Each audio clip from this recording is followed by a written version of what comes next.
하늘에 계신 우리의 아버지여, 이름이 거룩히 여김을 받으시오며 나라의 임하옵시며 뜻이 하늘에서 이룬 것 같이 땅에서도 이루어지이다.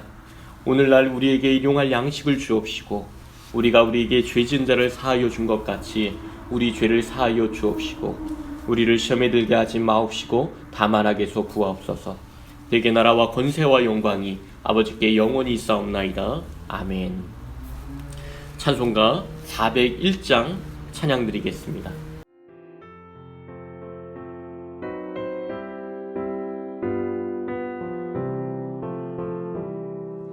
주의 곁에 있을 때 마음이 든든하오니 주여 내가 살 동안 인도하여 주소서.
세상 풍파 지난 후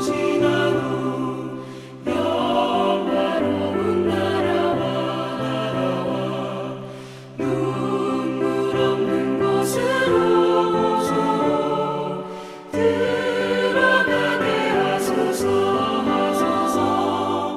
주여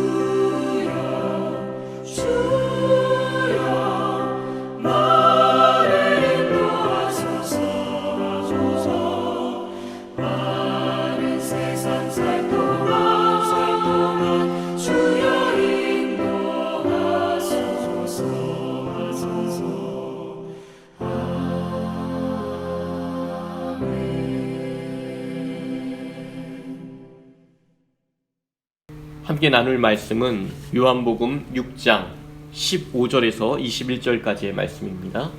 요한복음 6장 15절에서 21절까지의 말씀입니다. 제가 읽어드리도록 하겠습니다. 그러므로 예수께서 그들이 와서 자기를 억지로 붙들어 임금으로 삼으려는 줄 아시고 다시 혼자 산으로 떠나가시니라. 저물매 제자들이 바다에 내려가서 배를 타고 바다를 건너 가버나움으로 가는데 이미 어두웠고 예수는 아직 그들에게 오시지 아니하셨더니 큰 바람이 불어 파도가 일어나더라. 제자들이 노를 저어 10여리쯤 가다가 예수께서 바다 위로 걸어 배 위에 가까이 오심을 보고 두려워하거늘 이르시되 내니 두려워 말라 하신대 이에 기뻐서 배로 영접하니 배는 곧 그들이 가려던 땅에 이르렀더라. 아멘. 스콧 선교사님이 인도 오지에 복음을 한 번도 들어본 적이 없는 사람들이 있다는 말을 듣고 수일을 여행해서 그곳을 찾아갔습니다. 하지만 이 원주민들은 목사님을 보자마자 이 떼지어 달려드는 거예요. 시퍼런 창끝을 겨누고 당장이라도 스콧 선교사님을 향해 창끝으로 찌를 것만 같았습니다. 그 순간 죽음을 직감한 목사님은 모든 것을 하나님께 맡기기로 했어요. 죽음 앞에 스콧 선교사님은 마지막 찬양을 드리기 위해 이 바이올린을 꺼내서 찬송가를 연주했다고 합니다. 눈을 감고 주 예수 이름 높이여라는 찬송가를 연주하는 거예요. 주 예수 이름 높이어 다 찬양하여라. 금면류관을 드려서 만유의 주찬양. 금면류관을 드려서 만유의 주찬양. 이렇게 2절까지 연주를 마친 뒤 뭔가 이상해서 눈을 떴습니다. 그런데 놀라운 기적이 일어난 거예요. 기세등등했던 원주민들이 창을 내려놓고 이 선교사님을 향해 눈물을 흘리고 있었던 것입니다. 마지막으로 생각했던 그때에 찬양으로 하나님의 주권을 인정하고 높여드리자 그곳에 하나님 나라가 임한 것입니다. 바울과 실라가 감옥에 갇혔을 때 그 찬양을 했었죠. 그때 놀라운 기적이 일어났던 것처럼 하나님께서 역사하신 것입니다. 이후에 어떻게 되었을까요? 수많은 원주민들이 하나님께 돌아오는 일들이 일어났습니다. 예수님을 의지할 때 하나님은 그곳에 기적을 베풀어 주신다는 것을 기억해야 합니다. 지금 우리는 정말 어려운 때를 지나고 있는 것이 분명해요. 정말 조심해야 하고 또 코로나의 이 위협에서 벗어나기 위해서 국가와 국민 모두가 많은 노력을 기울여야 할 때입니다. 그러나 본질적인 것을 우리가 놓쳐서는 안 됩니다. 이 모든 일의 주관자는 하나님이라는 거예요. 하나님을 전적으로 의지해야 한다는 것입니다. 어제 새벽 말씀에서 우리는 오병이어의 기적을 나누었습니다. 예수님께서 떡 5개와 물고기 2마리를 가지고 남자와 여자 이 아이들 모두 그리고 이 모두를 했을 때 최소 1만 명의 사람들을 모두 배불리 먹이시고 아주 큰 바구니로 12바구니나 남기는 놀라운 기적을 베풀어 주셨습니다. 이 기적은 무에서 유를 창조하시는 하나님의 기적입니다. 이 기적을 통해 보여주고자 하는 것 중에 하나는 예수님이 곧 누구시라는 것을 보여줍니까? 아, 예수님이 하나님이시구나. 이 사실을 지금 보여주는 것이죠. 문제는 이 기적을 바라보는 사람들의 시각입니다. 기적을 통해서 예수님이 하나님이라는 이 진리를 봐야 하는데, 하나님의 나라의 참된 뜻을 깨달아야 하는데 예수님을 인간의 왕으로 삼으려 했다는 거예요. 그 당시 이스라엘은 로마의 식민지였죠. 예수님을 지도자로 삼아서 예수님의 인기와 그 능력을 힘입어 로마를 무찌르고 이스라엘 왕국을 건설하자, 다시금 과거의 이 다윗 왕의 그 놀라운 역사를 우리가 일으키자, 이러한 목적으로 예수님을 바라보고 따라왔다라는 것입니다. 예수님은 그들의 마음을 아셨어요. 그래서 그들의 그 환호에도 불구하고 그 자리를 황급히 떠나서 산으로 올라가셨습니다. 세상의 욕망을 피해 홀로 기도하러 올라가신 것입니다. 생각해 보세요. 사람들이 이렇게나 많이 따르면 좋은 것 아닌가요? 오병이어의 기적으로 많은 사람들이 따랐으니 예수님의 이번 사역은 성공적인 것 아닙니까? 만일 교회에서 어떤 행사를 할 때, 전도 집회를 할 때를 생각해 보세요. 1만 명의 사람들이 몰려왔다. 그럼 아마 모든 사람들은 이번 행사는 성공이었다라고 말할 겁니다. 그러나 예수님은 그렇지 않은 거예요. 자신을 따르는 사람들의 생각과 동기가 잘못된 것을 아시고 오히려 그들을 피해서 그 유혹을 피해 빠지지 않기 위해 홀로 산에 올라가 기도하셨다는 것입니다. 마음의 중심이 너무나 중요한 것이에요. 이제 날이 저물자 제자들이 가버나움이라는 곳을 가기 위해 배를 타고 건너기 시작했어요. 그런데 갑자기 큰 바람이 불기 시작합니다. 파도가 크게 일기 시작했어요. 제자들은 수십 200m나 되는 갈릴리 바다에서 큰 바람과 큰 파도와 싸우면서 간신히 버티고 있었습니다. 생각해 보세요. 내가 배를 타고 바다를 건너가고 있었습니다. 하늘은 어둡고 바람이 불고 파도가 높이 일어나요. 뭔가 튀어나올 것 같은 그 긴장된 분위기, 무엇보다도 늘 의지했던 예수님이 옆에 계시지 않는다는 그 상황. 왜 예수님은 하필 이런 때에 제자들과 함께 있지 않으시고 제자들과 떨어져 그들에게 이런 풍랑을 만나게 하셨을까? 죽음의 위기를, 이 어려움의 때를 만나게 하셨을까? 우리도 그럴 때가 있지 않나요?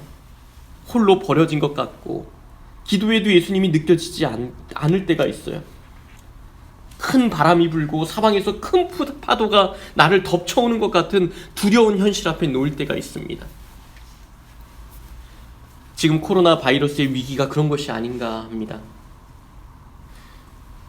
신천지 신도들이 많이 걸려서 어떤 이들은 신천지가 심판받았다고 해석을 하기도 해요.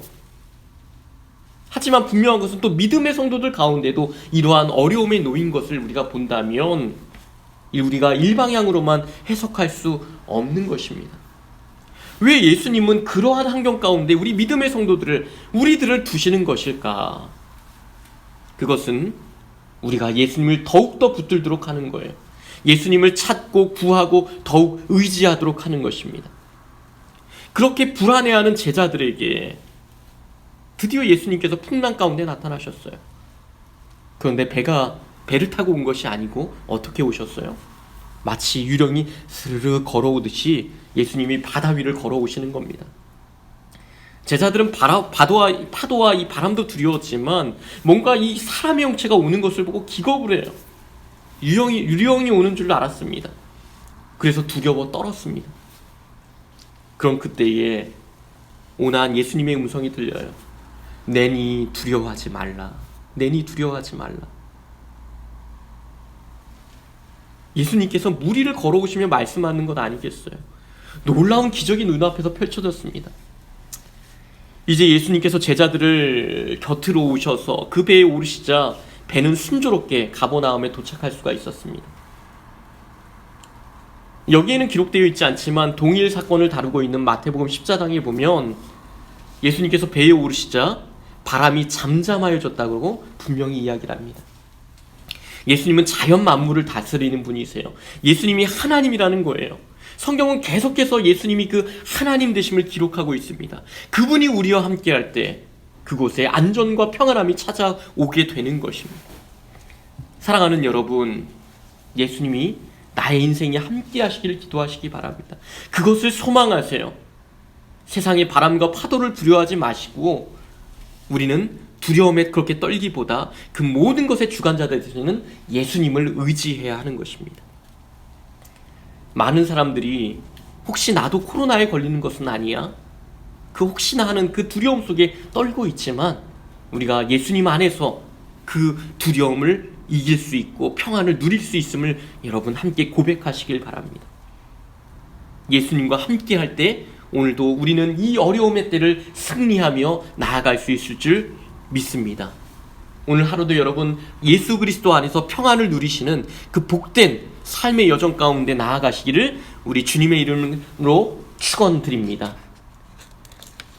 아멘. 우리 함께 기도 함께 하며 나아가도록 하겠습니다. 우리 함께 이 어려움의 때에 회복을 위한 기도를 했으면 좋겠어요. 이 나라의 위기와 환난 앞에 이 코로나의 위협 앞에 우리 신앙을 먼저 점검하고 하나님의 일하심을 기대하게 하소서. 질병으로 고통받는 이들에게 치유와 회복이 임하게 하시고 코로나19 바이러스가 더 이상 확산되지 않고 빠른 시일 내에 소멸되게 하소서. 코로나19 바이러스의 영향으로 교회 모임이 어려워지고 이단의 세력이 교회를 무너뜨리려고 온갖 수술을 꾀하고 있는 이때에 교회를 붙잡아 주시고 이 어려움의 시기에 영적으로 깨어있게 하소서. 화평교회와 모든 성도들, 지역사회와 이 나라를 주님의 손으로 보호하여 주옵소서. 우리 그렇게 함께 기도하시며 오늘도 주 안에서 승리하며 나아가겠습니다. 함께 기도하겠습니다.